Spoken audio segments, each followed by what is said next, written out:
back. Long time since I've done an overview. This go round, I'm going to take a look at a very obscure fighting game for the Neo Geo called Fight Fever. Not a very well-known game for good reason. It was developed by Vicom. Came out in 1994. It's rated at 98 megs. Standard fair fighter. Basically, a whole bunch of opponents from various parts of the world get together to fight each other and get to the last guy. Blah, blah, blah.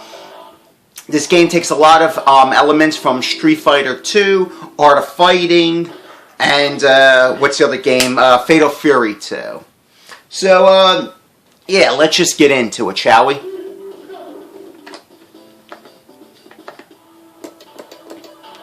Alright, let's just pick him and pick her. Alright, the first thing you're going to notice is that my character looks extremely like Ryo Sakazaki from Art of Fighting. Just a little bit more poorly drawn and with a longer mullet. Now, while the characters are colorful, they're just kind of like poorly drawn and lack details in them.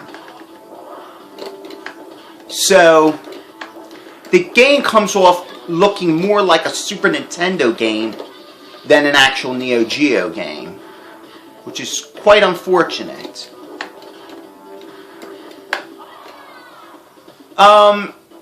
And I think most of the characters look like that. I think they're all poorly drawn. They don't look that great. Background-wise, I'd say Miyuki's background, the one we're at right now, is probably the best one. I don't know if that's saying much, but most of them are really subpar with little to no animation, like very static looking. As you see, she'll spam. Ugh, I hate that move. But yeah, it's a very frustrating game. It's still not as bad as Ragnagar, but it's pretty much up there.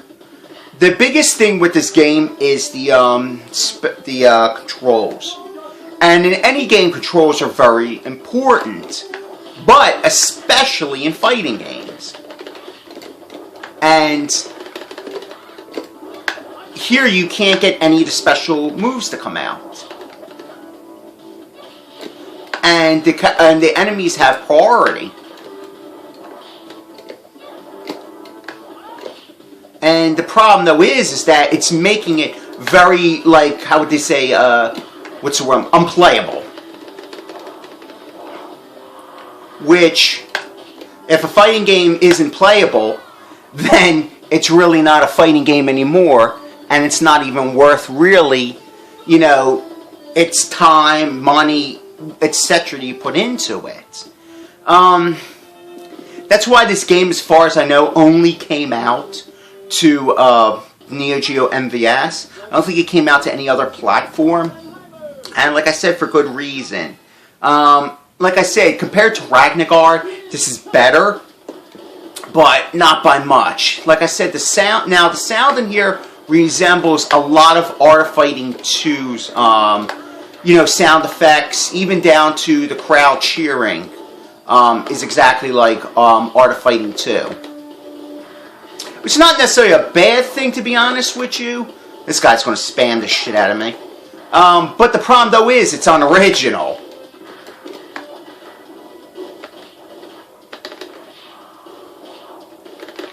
Ugh, I hate the spamming shit. There we go. It's very unoriginal, but I can tolerate. The music is, it's not bad. I mean, it's nothing like that's worthy of putting in your iPod or anything, but it's really not that bad. It's not like you have to turn the sound down. The control, like I said, is really bad. You cannot get out special moves, and if you can, they are very random. And everything is kind of off. Not only so much control of special moves, it's even the jumping is kind of off. The physics of it, just for some reason, it's kind of goofy. I don't know why. like, you can tell, like, the game was rushed. I understand this is Vicom's first entry into the fighting game. How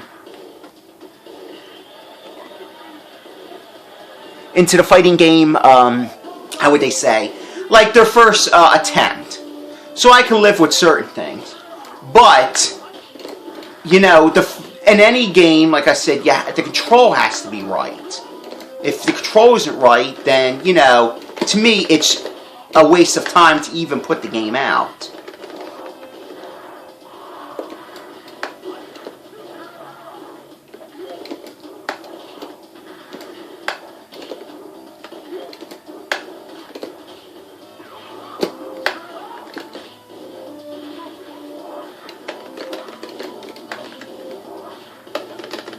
Alright, here we go. Like I said, this game is only for people who truly want to collect for the system, and who, you know, like, I want to try and get all the fighting games for the Neo Geo, so for me it's really cool to get this game, because it's very obscure. But to your average personal, best thing if you want to do is try it on MAME, to be honest with you, because, like, you'll get the first few times you play, you're going to get a lot of shits and giggles out of it, just from the stereotypes of the characters, and just the overall silliness. But it can become extremely frustrating and very unforgiving at times. And especially to casual fighting game fans, that's not going to really work well. So, yeah, like I said, if you want to give it a go on MAME, go ahead, go for it. I think it's definitely worth it. That's the only way I can see you'd really want to try it out. Because even if you own it MVS, like I said, unless you're trying to go for all the fighting games, it's just not worth it. So, yeah, like I said, check it out on MAME. It'll give you a couple shits and giggles for a little bit. And, yeah, so, take care.